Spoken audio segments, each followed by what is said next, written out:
こんにちは、オロロです。今日はフェルマーの料理第5話の考察と振り返りをしていきます。予告の時点で絵画らしくない涙を流していることが話題になり、今回はついに答え合わせ。明確にその理由が語られることはありませんでしたが、おそらくあれだろうとすでに SNS 上でも多くの方が考察されています。僕も同じ考察をしているのですが、皆さんはどう思われましたか？ただ、4話にてここまでからは想像できない展開を見せた本作ですから、誰もが予想できる結末にはならないのではないかとも思います。それでは現在最有力な回の涙の理由も含め、今回も振り返りと考察を行っていきます。また動画の後半ではガクが表変した理由を今ある情報から予想してお話ししています。ぜひ最後まで見ていってください。このチャンネルでは放送中のドラマの感想や考察、ストーリーの振り返りを行っています。コンクールのドラマではフェルマーの料理、マイホームヒーローの2作を取り上げています。ドラマフェルマーの料理の原作、放送情報や配信、見どころについてはこちらの動画で紹介しています。概要欄にも情報を載せておきますので、ぜひチェックしてみてください。マイホームヒーローは佐々木蔵之介さんとなにわ男子の高橋恭平さんが出演するサスペンスドラマ。こちらも先が予想できない展開に翻弄されること間違いなし。なんと来年の春には映画化も控えています。当チャンネルの動画ならここまでの5話を全部おさらいできるので今からでも追いつけます。ハラハラドキドキする作品が好きなら絶対に押さえておきたい一作です。一緒にいかがでしょうか？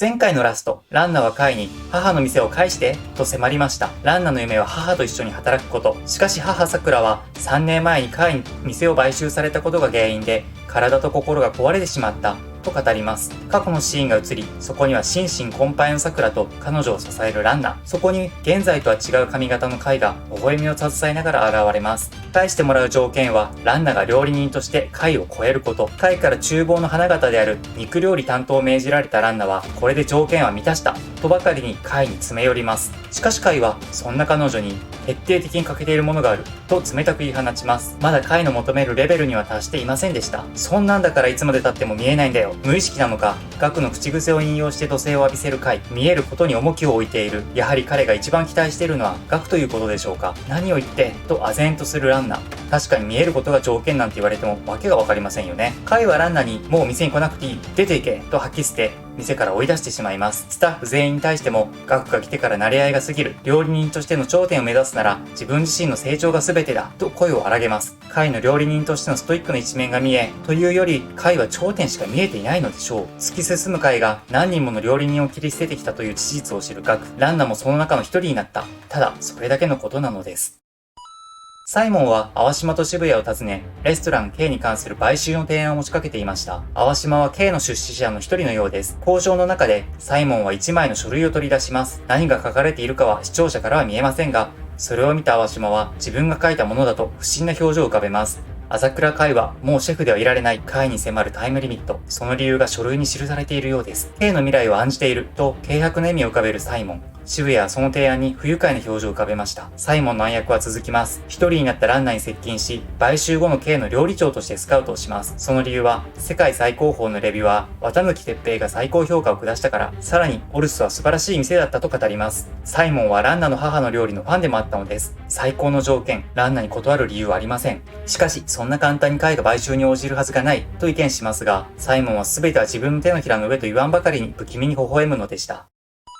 ランナは母、さくらの元を訪ねます。また一緒にお店をやろう、と提案するランナでしたが、さくらはもう料理はやめた、と目を伏せます。キッチンにはその言葉を裏付けるようにスーパーの惣菜が並んでいました。しかしランナは現実から目を背け、私が店を取り返す、と声をかけます。不安げな面持ちで首を振るさくらは、カイが買収の交渉に現れた日のことを思い出します。その日カイは、さくらの料理を美味しかった、と評したのです。そこには金に物を言わせるような態度は一切ありませんでした。買い戻されることなど望んでいない、という母の態度に、ランナは心配そうな表情を浮かべました。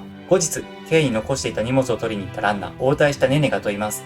お母様のお心を壊したのは本当にカイ様なのでしょうか。母から料理を奪ったのはカイと答えたランナでしたが、それはまるで自分に言い聞かせるようでもありました。心に迷いを抱えたまま、ランナはサイモンとの契約に臨みます。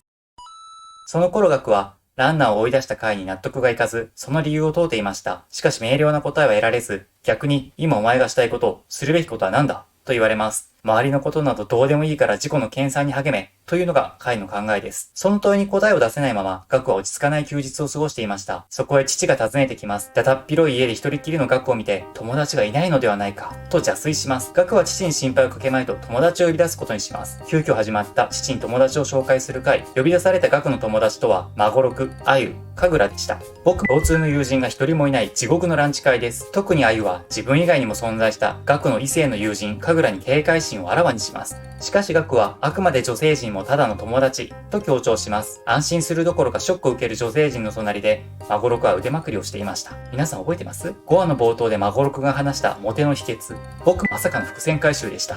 マゴロクは提供されたフレンチトーストを前に雑学を披露します。フレンチトーストは硬くなって使い道のないパンをまた美味しく食べられないかと考えられた末に生まれた料理だったのです。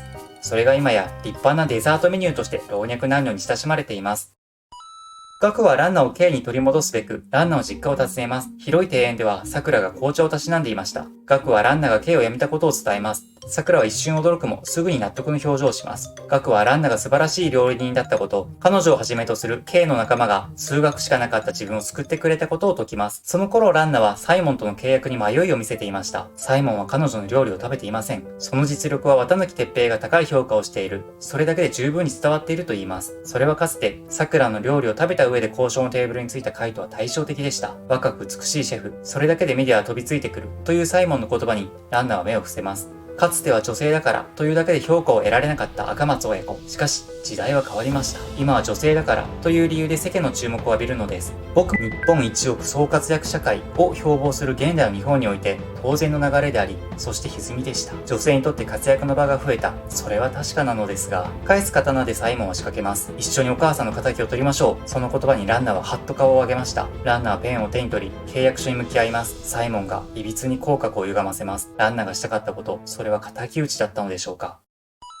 ランナが実家に戻ると、桜はガクと一緒に料理をしていました。驚くランナ。ガクがいることもそうですが、あの母が料理をしているのです。その料理は桜にとってのスペシャリテ、子羊のローストでした。ランナが得意とするメニューは母から受け継がれたものだったのです。美味しいとした包みを使う母との大切な瞬間を思い出し、涙を流すランナ。しかし桜は問います。ランナの料理とどっちが美味しいですか？ガクは迷いながらも答えます。ランナ。桜は理解を示します。カイがランナをそこまで育てた。それは紛れもない現実でした。すべてに安堵し、桜は真実を語り始めました。カイはかつてオルスを買収しました。しかし買収話が出る前から、すでに桜の精神は限界を迎えていました。女性でありながらシェフをしていること、それが当時の社会では職業的差別を生んでいたのです。例えば妊娠、それが味覚を変えると当時は言われていました。こう授かったことをきっかけに桜はパリのレストランをクビになりました。成長したランナは尊敬する母に自分のレストランを持ってほしいと言います。桜はその言葉に後押しされ、オルスを開店します。女性であることがレストランの価値を貶める、そんな馬鹿げた現実は存在しないとばかりに、オルスはその人気を確かなものにしていきます。ただし、そこのシェフが女性であることは伏せられたままでした。しかしある日、オルスはその場所から立ち退きを迫られます。ようやく軌道に乗ったから、と断る桜に、そうですか、と涼しい顔で答えたその人物はサイモンでした。桜が拒絶したことでサイモンの嫌がらせが始まりました。オルスで料理を提供しているのは、実は女性であると大手メディアのインタビューで大々的に言いふらしたのです。美食家の一人として彼は、オルスの隠し事を抱きすべき行為として糾弾します。私は二度と行きません。メディアの情報に踊らされ、オルスの客足は途絶えました。結局、女性であることが桜のシェフとしてのキャリアを拒み続ける現実に、彼女は絶望しました。だからカイが買収の話を持ちかけてきた時、桜は救われたと言います。さらにカイからは、ランナを K のシェフとして育てたいという申し出がありました。しかもカイは、憎まれ役でいさせてくださいと真実を伏せるようお願いをしてきました。ランナの母の店を取り戻すという動機が成長の原動力になると確信していたのです。ただ、ランナも女性である以上、自分が受けた職業的差別に苛まれるのではないかという懸念は残ります。しかし、ランナがシェフを続けていれば、シェフを取り巻く価値観は変わるのではないか、ひいては時代が変わるのではないか。桜はそう考えて、カイにランナを託しました。このエピソードを知った上で思い起こしてみましょう。ガクがカイに尋ねた、なぜオルスを奪ったのかという質問に対する回答、立地がいいから。これがすごく皮肉めいて、カイの性格が全面的に出ていますね。いや、かっこいい。カイはその頃、K で一人子羊のローストを食べていました。一口食べ、じっくり咀嚼し、涙を流します。そして悔やむように料理を拒絶しました。真実を知ったランナとガク。二人が店に戻ると、カイは渋谷からもらった孤高の2の字が書かれたコースターを眺め、物思いにふけっていました。彼らの姿を認め、コースターを懐にしまいます。ランナは、もう一度 K で働かせてください、と頭を下げます。カイはガクに怒りをにじませます。なぜもう辞めた人間に関わっているのだ、と。しかしガクは、カイの宿題、するべきことは何だ、に対し、こともあろうに、ランナーを一人にはしないこと、と答えます。ガクが自分の思い通りに動かなくなり、思わず頭を抱えるカイ。しかしそんなランナーとガクに対し、翌日サイモンがランチで店に来ることを告げ、そこで料理を振る舞うことを条件に出されます。その出来次第でランナーは K に残留できることになりました。与えられたチャンス、ランナとガクは協力して子羊のローストのレベルアップを図ります。ガクは孫六の雑学を思い出します。フレンチトーストが時代が変わってデザートになったことを、そして数学的機能法から運命の一品を導き出します。そして翌日、K の調理場にはランナの姿がありました。当然のようにそこに立つランナに特に誰も言及しませんが、士気は自然と高まります。会を除く全員で協力し、運命の一品が仕上げられていきます。そして出来上がった子羊のロースト、特に今までと変わり映えがないように見えます。それをランナはガクに託しました。あくまで自分が表に出るつもりはない。そんなランナを無表情の会が一別します。無表情なのにそこには失望の表情が見て取れます。厨房ではもう一つの料理が仕上がりつつありました。子羊を一口食べたサイモンの前に運ばれてきたそれはフレンチトースト、焼きナスと子羊のパンペリで、この料理は2つで1つ。進化した子羊のローストがそのベールを脱ぎました。素晴らしい料理に舌包みを打つサイモン。一切の嫌味なくその技術とアイデアを評価します。どんな人間でも美食の前では正直です。ガクはこの料理の解説をします。サイモンも頷きながらそれを吟味していましたが、時代が変わればという一言に眉根を寄せます。時代が変われば物の見方も変わります。常識も変わります。料理の話からずれたことで、怪訝そうな表情を浮かべるサイモン。どういう意味だと問うと、カイが無表情で応じます。続きはこれを作ったシェフからご説明させましょう。呼びに向かったガクを見やり、カイは北総へ見ます。しかしランナはこれを拒絶します。トラウマはまだ払拭されていませんでした。しかし仲間たち全員が一人一人エールを送ります。時代を変えましょう。サイモンの前にランナが姿を見せます。なぜここにいる？私を裏切ったのか？と激高するサイモン。しかしランナはまだ契約書にサインをしていませんでした。文句を言われる筋合いはありません。サイモンは料理を評価することはあっても、美味しいという大事な一言を絶対に言いません。ナポリタンの時も、今回もそうでした。本当に料理人としてのランナに魅力を感じているのか？カイが言います。哀れな舌ですね。ランナはサイモンを拒絶します。自分に欠けていたことは、自分が作ったことをちゃんと知ってもらうこと。そのためについていきたいのは、サイモンでも母でもない、朝倉カイだと。サイモンは苛立ちを隠そうとも敵を立ちます。そして、自分を侮辱したカイを見下ろし、こちらには君に関する秘密があるんだ、と捨て台詞を吐きます。悔しそうに店を後にするサイモンを出口に案内しながら、ネネたちはホタルの光を口ずさみます。最後まで徹底的にコケにする K の面々でした。サイモンは、やめなさい、なんだそれは、と言いながらフェードアウトしていきました。カイはランナを認めました。これからは一人の料理人として K で働け。その一言に全員が喜びを分かち合いました。日常に戻ったレストラン K。しかしカイは料理の味見をして硬直していました。ランナはただ一人そんな彼を見て違和感を感じ取ります。何も気づかないガクは嬉しそうに写真を持ち帰りました。それは集合写真でした。K のスタッフがにこやかに写っています。そしてそこには桜の姿もありました。オルスから K へ時代は移ろいます。しかしそこに確かに腕を振るい続けた桜というシェフがいたのです。彼女は紛れもなくドミノ倒しの最初の1枚目でした。仲間を取り戻した喜びで上機嫌のガク。しかしカイはそんなガクに真剣な眼差しで語りかけます。今お前がすべきことは俺と一緒に料理の真理の扉を開くことだよな。畳みかけるように時間がないんだよ。と度胸をにじませるカイ。そして2024年のガクが映ります。僕に不満があるなら全員辞めればいい。ランナーが本当にそれでいいのかと口答えします。カイのように全員を見捨てるのかと。しかしガクは、だって見えないんでしょと蔑みます。もうすぐ開くはずなんだ。カイとガクが見た料理の真理の扉。それは眼前に佇み、開かれるその時を待ち続けています。5話を振り返りましたが、今回の脚本秀逸。時代というキーワードを中心にフレンチトースト、職業的差別、オルスと K など移ろう価値観がたくさん取り上げられ、最後は綺麗に一本にまとまりました。ガクは初めてカイの考えに耳を傾けず、我を貫きました。すべては仲間を大切にしたいという気持ちから起きた行動でした。この考えは、神楽が地獄のランチ会でガクのことをずっと仲間だと思っていたと発言したことに端を発しました。しかしカイはそれを余計なことと断じており、決して慣れ合うことを是としない信念の強さを見せました。この回の強さが2024年の額に影響を及ぼしているのは間違いなさそうです。また、僕が絶望していた回の毒舌が今回見られました。哀れな明日ですね。その犠牲者はまたもサイモン。さらに蛍の光で見送られるという屈辱的な扱い。及川光弘さんのやめなさいは、あれ、アドリブだったんじゃないかな。シリアスな物語の最後で笑いを誘ってくれました。まさに食後のデザートですね。いえ、ここではデセールと言っておきましょう。さて、これだけヒントが散りばめられていたのですから、多くの視聴者は察したはずです。カイは病魔に蝕まれ、味覚障害を起こしている。それはさながら聴力を失った天才音楽家、ベートーベンのよう、第4話のラストでイチジクをかじり、物憂げな表情を浮かべていたことも、これが理由でしょう。サイモンが握っている秘密もこのことだと思われます。かつてオルスを追い詰めた時のようにメディアを使って糾弾するのでしょうか。ケイは味覚障害のシェフがオーナーで、それを隠している。別に公表する必要もないし、だから何としか思えませんが、僕、サイモンさん、今の時代それやると炎上間違いなしですよ。そして逆算すると、サイモンが淡島に見せた書類もそれに関するものだと推察されます。淡島はそれを見て言いました。これは自分が書いたものだと。ということは、これは診断書なのかもしれません。淡島は医師、個人情報流出しちゃってますけど、大丈夫ですかね。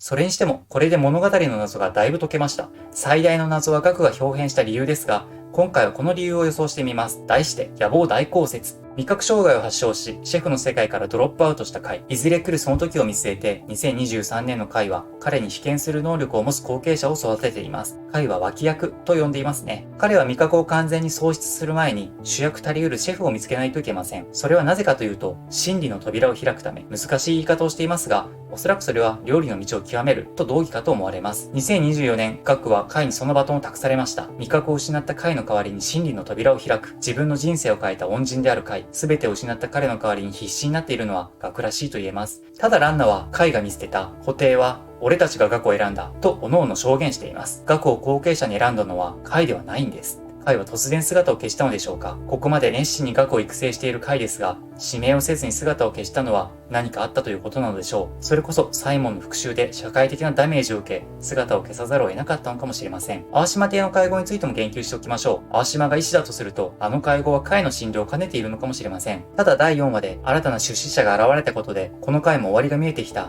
と淡島が発言しています。診療以外の目的があると推察されます。むしろ最大の謎はこっちかも。ところでもう一つ、大穴すぎて議論の余地もない説を、10日交換説。真理の扉というと大ヒット漫画鋼の錬金術師を想起させます。実写映画にもなっていますよね。ファンタジーな妄想になりますが、真理の扉が開かれた時にガクが何かと10日交換して回の味覚を取り戻すなんて展開になったら激アツすぎません？さすがにそれはないでしょうけれど、状況が揃いすぎていてハガレンファンとしては意識しちゃいます。ドラマフェルマーの料理はNetflix と Unext で配信中です。僕の相方 YouTuber の歌丸さんのチャンネルでは原作漫画のフェルマーの料理を取り上げています。またこちらの動画では最新刊の4回についてもネタバレにならない程度で触れているのでぜひご覧ください。最近ヘッダーが変わりました。僕の友達でキャンバ公認デザイナーのモフコさんが作ってくれました。いつもありがとうございます。モフコさんのデザインが気になる方は概要欄のリンクからどうぞご覧ください。YouTube もやっていまして、視聴するとセンスが良くなった気になりますよ。この後に流れる終わりの告知画面もモフコさんが作ったものなんです。それではまた次回の動画でお会いできますように。バイバイ。